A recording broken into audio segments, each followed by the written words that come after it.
students, myself Dr. Divya, Assistant Professor at Department of Chemistry, Institute of Aeronautical Engineering. So in this session, we will discuss the question bank tutorial on the water technology, the next module.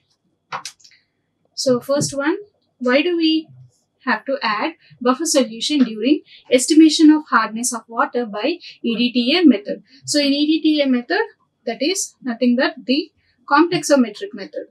So here it is forming complexometry. So it is forming calcium 2+ ions and magnesium 2+ ions, a complex with this. So EDTA. So here we are adding buffer solution. What is that buffer solution we are adding? Ammonium chloride, ammonium hydroxide buffer.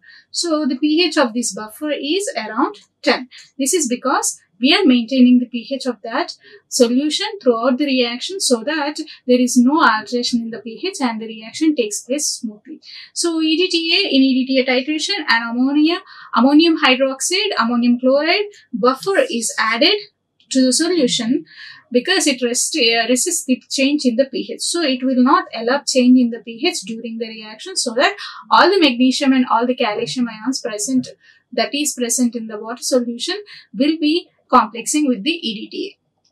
Next, list the salts responsible for hardness. What are the disadvantages of using hard water in industries? So what are the hardness causing salts? If you see, magnesium and calcium are the main cations that are present that causes the hardness. So they are present in the form of bicarbonates, carbonates, and also chlorides and sulfates. So these bicarbonates and carbonates will form the temporary hardness, and chloride and sulfates are responsible for the permanent hardness. So this is how these are responsible for hardness for any type of water.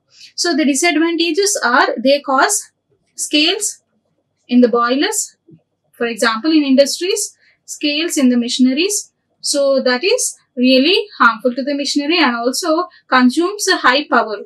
So high power will be consumed to heat up that boiler, and in domestic ways it will spoil the appliances that are present because of scales or sludges or scales that are formed. So therefore this is very disadvantageous. These are the disadvantages if we use hard water in industry. And temporary, if you see in the answer, like temporary hardness is caused by bicarbonates and carbonates of calcium and magnesium, while permanent hardness is caused by chlorides and sulfates of calcium and magnesium cations. So this is how we need to give the explanation for the salts responsible and also the disadvantages that are due to the hard water in the industries.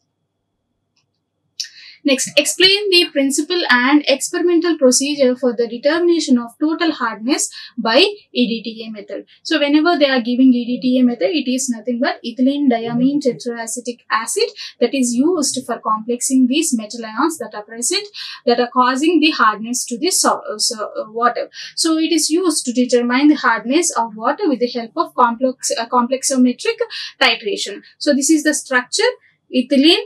So this is the ethylene molecule, and then diamine, 2 amine groups, tetraacetic acid 1, 2, 3 and 4. Tetra is 4 acetic groups are attached here. So therefore it is called as EDTA or ethylene diamine tetraacetic acid.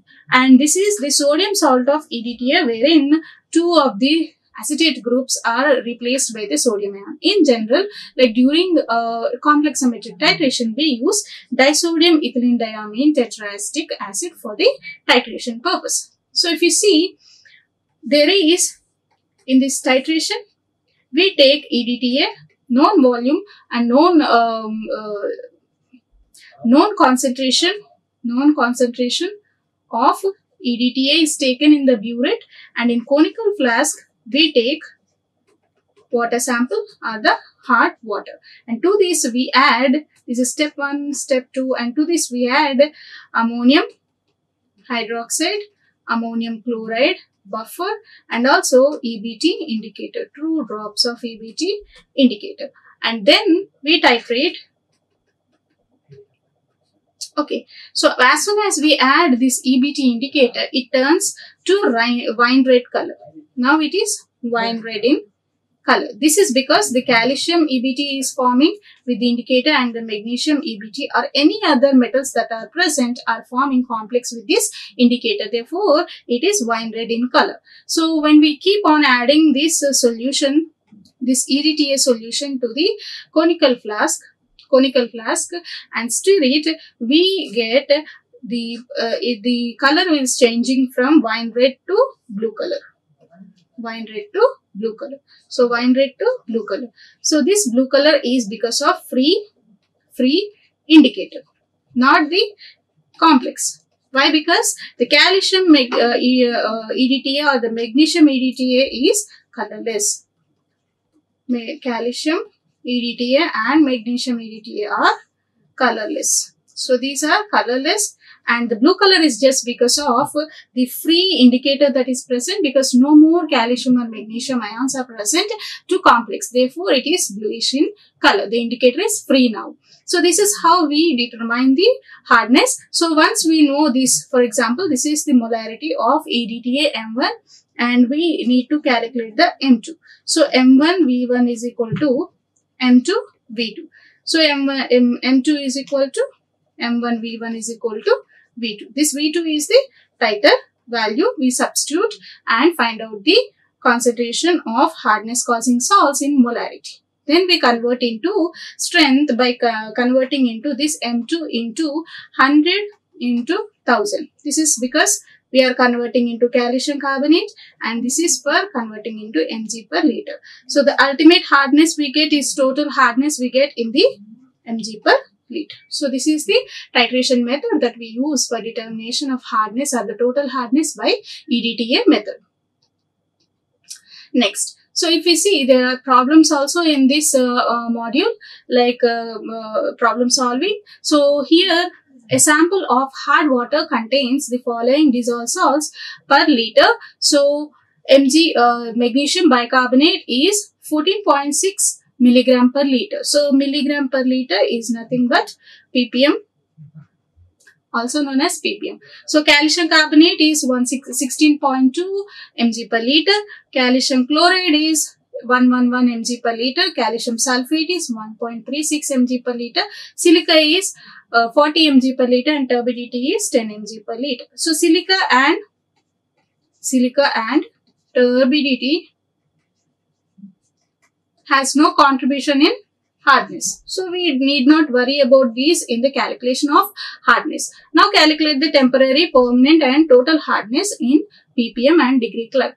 So, if you want to do this, we have to apply the formula degree of hardness. So, that is the weight of hardness causing salts by molecular weight of hardness causing salts into 100. This 100 is to convert into calcium carbonate equivalent.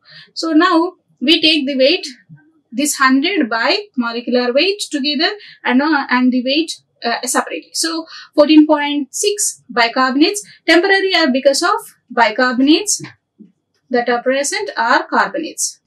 So, here we have bicarbonate salts, 2 bicarbonate salts. So, therefore, 14.6 into 100 by molecular weight of magnesium bicarbonate is 146 plus 16.2, that is the calcium bicarbonate, into 100 by 162 is the molecular weight of calcium bicarbonate. After calculation, we get 10 plus 10. So, from that adding, we get 20 ppm or mg per liter. So, this is the temporary hardness of this particular sample. So, whenever we want to convert into degree clerk, we have to multiply this ppm unit with 0.07 and we get in the degree clerk units 3.5, and if you want to convert to degree French, convert it by multiplying with 0.1 and we get 2 degree French. So, these are the conversion from ppm to degree clerk and degree French. Now, we will calculate the temporary hardness, permanent hardness. So, permanent hardness is like due to because of calcium chloride and sulfates. So, what chlorides and sulfates are present here? Calcium chloride and calcium sulfate are present here. So, calcium chloride 111 into 100 by 111 is the molecular weight in plus 1.36 into 100 by 136 is the molecular weight for the calcium sulfate. Okay, so 100 plus 10, that is nothing but the 110 ppm or mg per lit. Now convert into degree clerk by multiplying with 0.07, that is 0.07 into 110, and that gives rise to 7.7 degree clerk. And 110 into 0.1 to convert into degree French, that is 11 degree French. So this is how we calculate the temporary and permanent hardness. Next, 1 liter of water sample collected from a water source in Telangana has shown the following analysis. So one of the area has shown this following analytical data.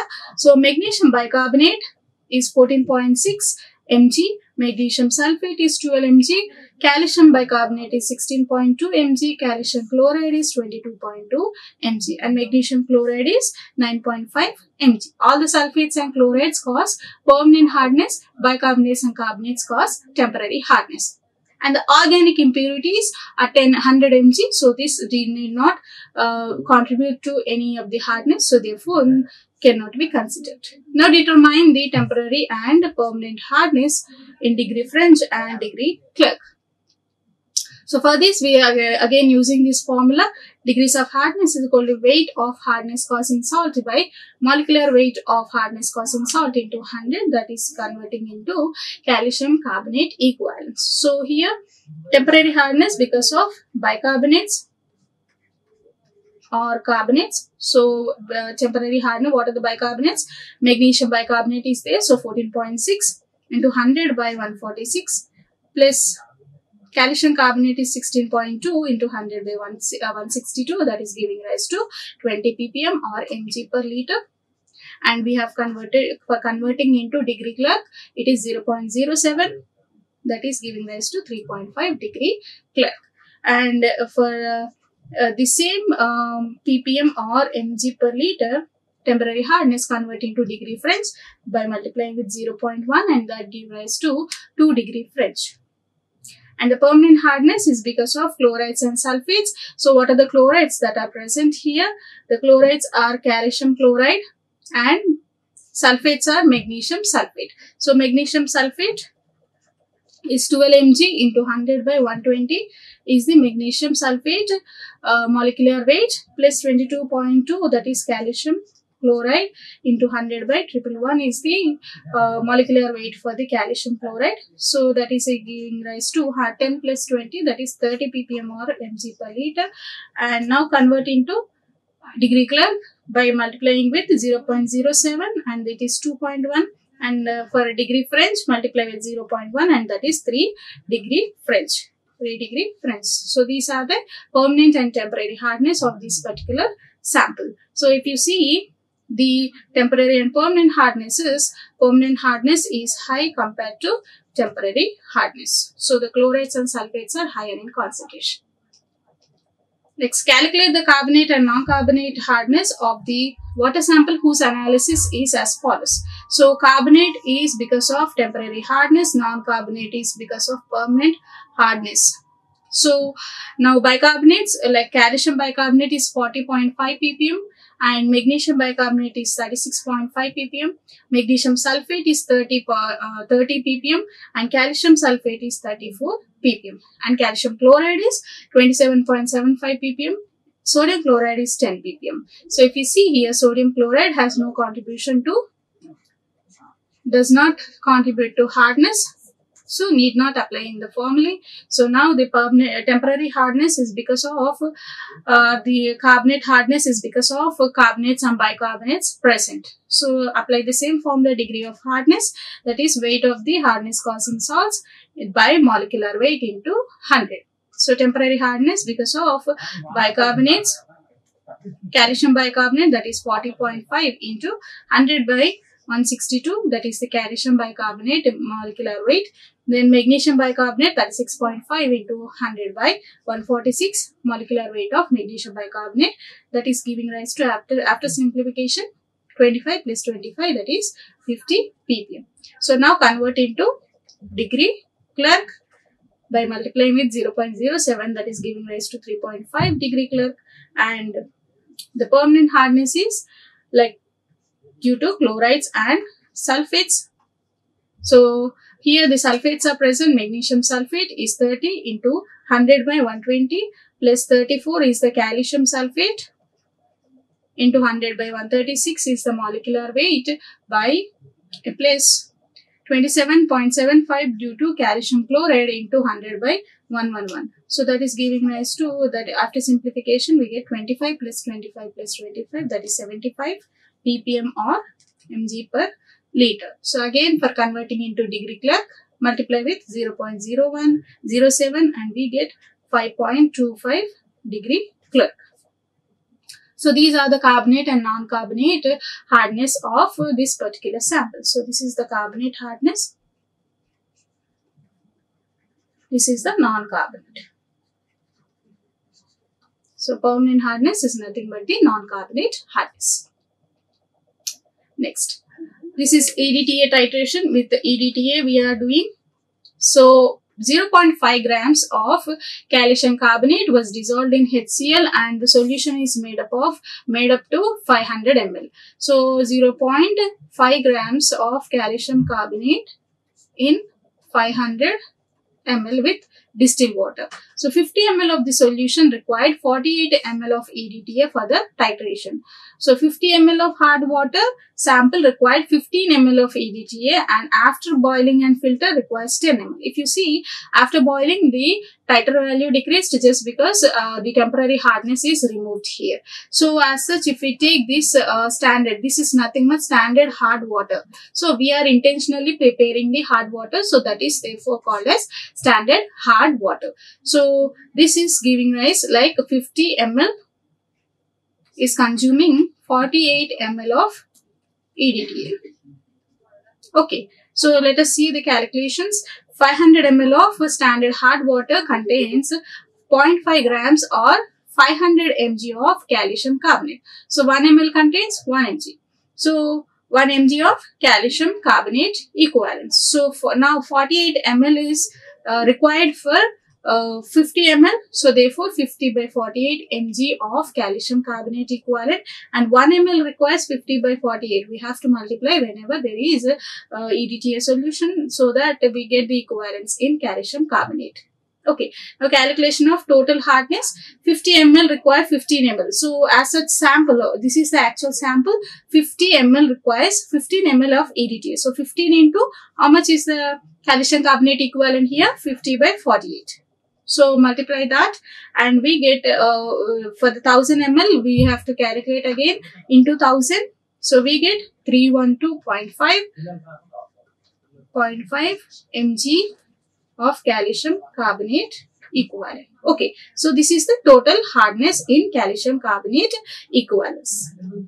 So continuing, for permanent hardness, 50 ml is boiled, so cooled and filtered. After boiling the water is again filtered. So after filtering, it consumed only 10 ml of titer value. 10 ml EDTA only. So this is because removed temporary hardness.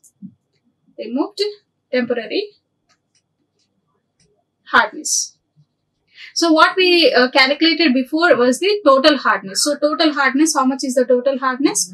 Total hardness is 312.5 ppm or mg per liter. And now we will do the permanent hardness. So this required only 10 ml of EDTA. So 10 into again 50 by 48 mg of calcium carbonate. So that will give rise to 10.417 mg of calcium carbonate equivalents.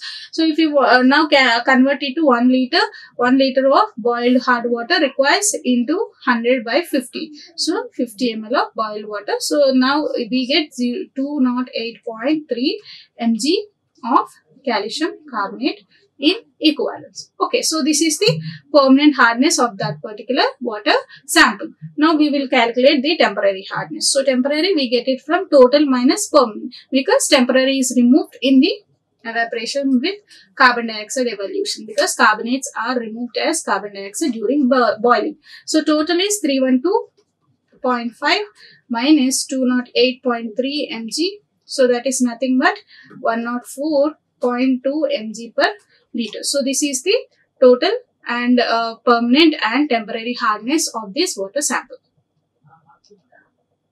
Next, The questions, long answer questions. What are the specifications of potable water? Explain breakpoint chlorination of water. So potable water is something like raw water or the normal water in the rivers and lakes, and the rainwater after drawing are treated and then disinfected. That is used for human consumption. So only after treatment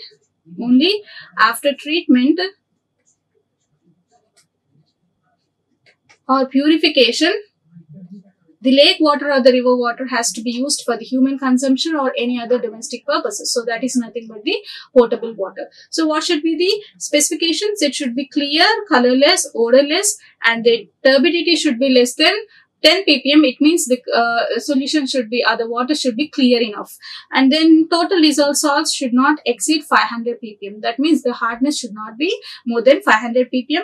And the hardness of water must be like 125 ppm, and the pH lying between 7 to 8.5. And the water should be free from heavy metals like lead, arsenic, chromium, manganese, or dissolved gases like hydrogen sulfide or sulfur dioxide. See, these are carcinogenic in nature. So therefore they must be avoided, and also these gases. So next, the water should be free from pathogenic microorganisms. If at all they are present, it will cause diseases to the human consumption if it is taken. So these are the specifications of any potable water before they are used. And breakpoint chlorination is something, the chlorination technique that we do for the water chlorination. So whenever we do chlorination, there are a lot of impurities that are present in the raw water. So that includes metals, heavy metals, dissolved gases, or any of the organic matter. So this breakpoint chlorination will give an idea of how much residual chlorine is releasing and how much chlorine is combining to completely neutralize or remove or react with the organic compounds that is present in that particular water sample. So if you see this plot, this is residual chloride and chlorine added. We add chlorine to water.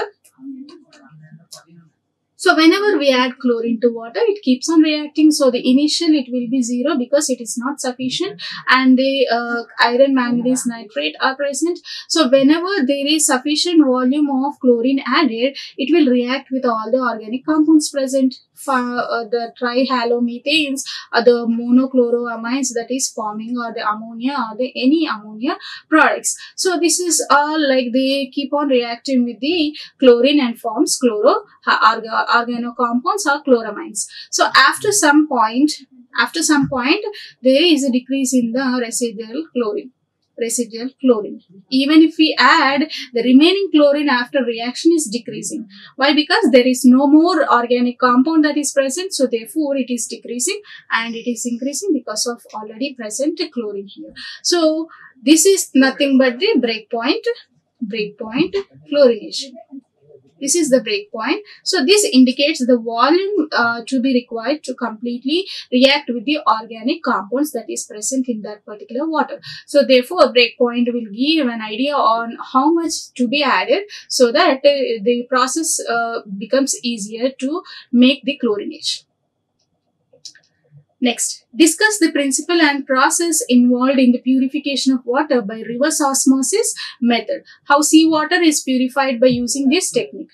See, in there are many techniques we have been using for softening the water, but for the seawater is salty in nature, salty water. So that requires a method which removes this salt. So this reverse osmosis is one of the method that is used to remove the salt, like brackish water or the seawater. So osmosis is nothing but from dilute solutions to concentrated solution. The solution travels from dilute to concentration. When there is an applied pressure,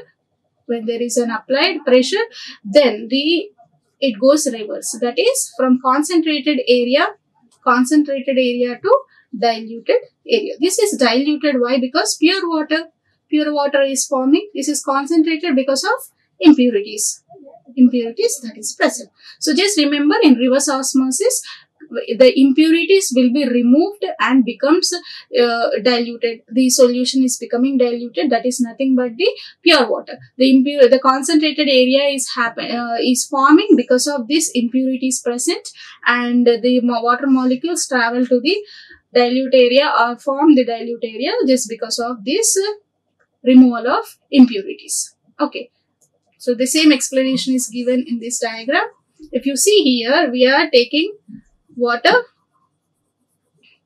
This is a most wide technique we also use in our purifiers, reverse osmosis or RO water. So we are applying, this is the brackish water that is taken, seawater. So we are applying some pressure like 14 to 50 kg per square centimeter pressure. So we are applying some pressure. Whenever the pressure is applied, high concentration, so the particles, the dust particles or the organic particles or the salt that is present is removed or filtered here. That is, this is a membrane that is present. This is a membrane, the semi-permeable membrane made up of cellulose acetate, say polymethacrylate or polyamides. So this will help in filtration. So the pure water comes here. Only the pure water is coming to the other part. So this is nothing but the outlet that contains purified water or the RO water, reverse osmosis water.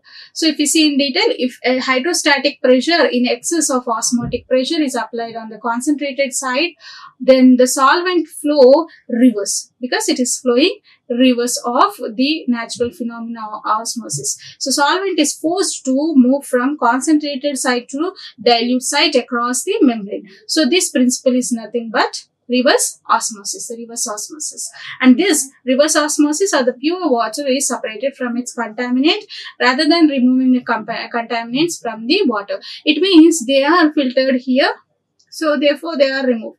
The water is taken out. So that is how we are not removing the contaminants, we are only separating the contaminants from the water. So this membrane filtration is also called as super or hyperfiltration. So even the non-ionic form, or the ionic and non-ionic, or high salt content can be removed with this method.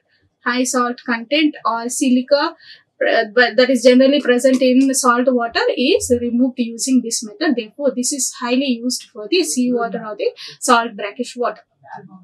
Thank you. Like, share and subscribe. Hit the bell icon for more updates.